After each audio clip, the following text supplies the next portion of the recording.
Assalamualaikum warahmatullahi wabarakatuh. Perkenalkan, nama saya Desi Apriani. Saya dari kelas C.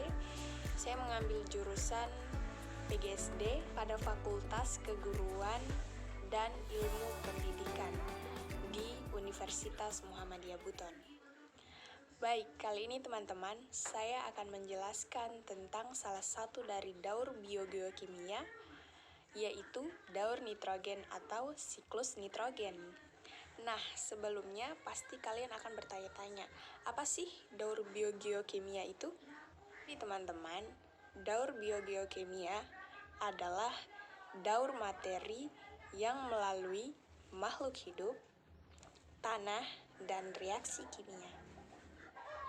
Berfungsinya daur biogeokimia menentukan kelestarian makhluk hidup. Jika daur ulang ini berhenti, maka makhluk hidup akan mati dan ekosistem akan punah. Nah, sekarang kalian sudah tahu kan definisi dari daur biogeokimia? Selanjutnya, pasti teman-teman akan bertanya, ada berapa sih jenis dari daur biogeokimia itu? Dan ternyata daur biogeokimia ada 5 jenis, yaitu daur nitrogen, daur air, daur karbon dan oksigen, daur fosfor, dan daur sulfur. Diingat baik-baik ya teman-teman, kelima jenis dari daur biogeokimia. Next, pengertian dari daur nitrogen atau siklus nitrogen. Oke, saya akan menjelaskan sedikit tentang pengertian dari daur nitrogen. Jika suara saya mungkin kurang jelas, kalian juga dapat melihat gambar di samping ini akan saya tampilkan mengenai pengertian dari siklus nitrogen secara rinci. Oke, keep on watching. Jadi, pengertian dari siklus nitrogen adalah mengenai siklus sendiri. Siklus ini adalah putaran waktu yang di dalamnya terdapat daur atau rangkaian kejadian yang berulang-ulang secara tetap dan teratur.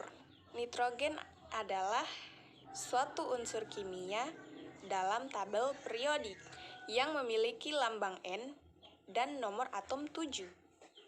Unsur ini pertama kali ditemukan dan diisolasi oleh seorang dokter berkebangsaan Skotlandia, yaitu Daniel Rutherford pada tahun 1772.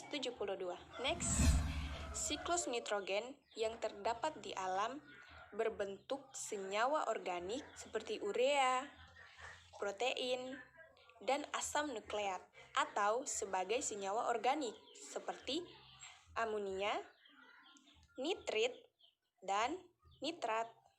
Unsur nitrogen selalu tersedia di alam karena adanya daur nitrogen yang berlangsung secara terus-menerus melalui pola berikut ini.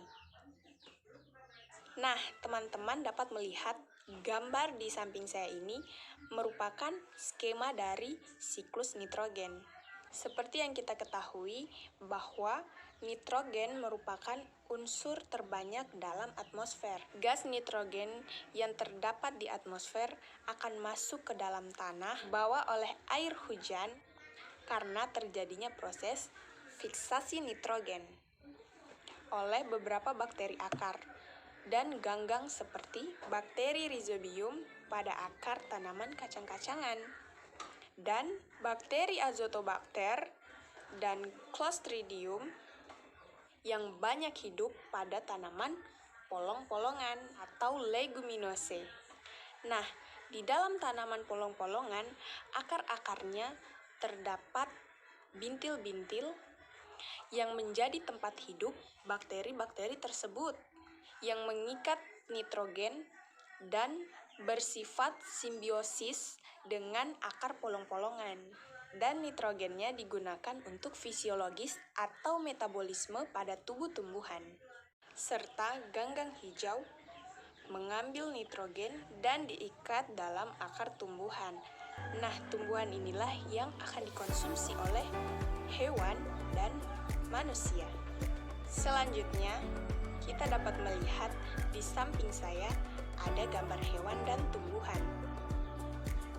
pada gambar hewan dan tumbuhan? Karena ketika hewan dan tumbuhan ini sudah mati, mereka akan dibusukkan atau didekomposisi. Nah, kalian dapat melihat lagi pada gambar di samping ini, pada bagian bawah terdapat gambar dekomposernya, yaitu jamur dan juga bakteri. Yang hasil pembusukannya akan menghasilkan bahan-bahan organik yang akan dilanjutkan ke tahap selanjutnya, yaitu proses amonifikasi untuk pembentukan amonia dan amonium. Nah, kalian jangan juga bingung ya, biasanya ada yang menyebut NH3 dan ada juga yang menyebut NH4+. Kalau NH3, dia masih berupa kompleks dan belum terionisasi. Nah, kalau untuk NH4+, dia sudah berupa ion yang sudah terionisasi secara sempurna di dalam tanah. Next, dari amonia atau amonium yang akan diubah menjadi NO2 atau nitrit. Prosesnya ini disebut dengan nitrifikasi. Dalam proses ini pastinya akan dibantu oleh bakteri-bakteri aerob yang terdapat di dalam tanah. Nah, jenis bakterinya adalah Nitrosococcus dan Nitrosomonas. Kemudian dari nitrit akan dilanjutkan atau diubah kembali menjadi lebih kompleks. Nyawanya disebut dengan NO3- atau nitrat. Dengan bantuan bakteri Nitrobacter, proses ini disebut dengan proses nitrifikasi. Nah, nitrat ini dapat langsung dimanfaatkan oleh tumbuhan sebagai fisiologis tubuh tumbuhan. Proses ini disebut sebagai proses asimilasi. Apabila oksigen di dalam tanah terbatas, maka nitrat dengan cepat mentransformasi oksigen ke dalam tanah.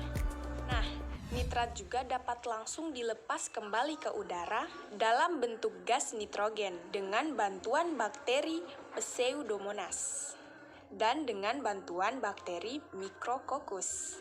Tahapan ini disebut dengan proses denitrifikasi.